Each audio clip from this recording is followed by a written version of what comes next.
Hello जी, अस्सलाम वालेकुम। तो ये मेरा छोटा दोस्त है, बहुत प्यारा सा। नाम बताओ।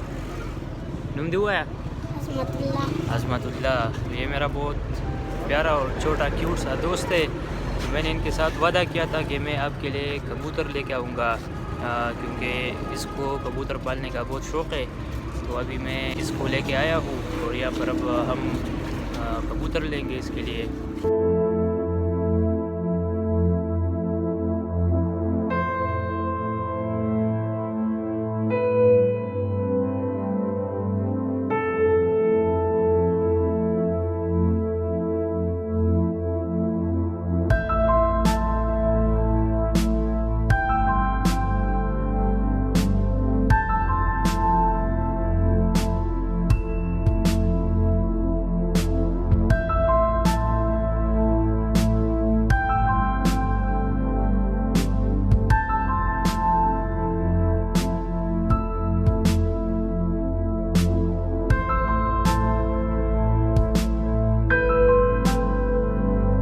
ये मैंने अपना वादा पूरा किया है और अज़मतुल्लाह के लिए मैंने एक पैर कबूतर का लिया है और अब ये इसको पालेगा।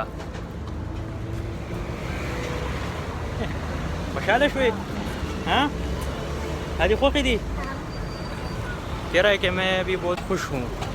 तो बस भाई ने अपना वादा पूरा कर लिया। शुक्रिया जी।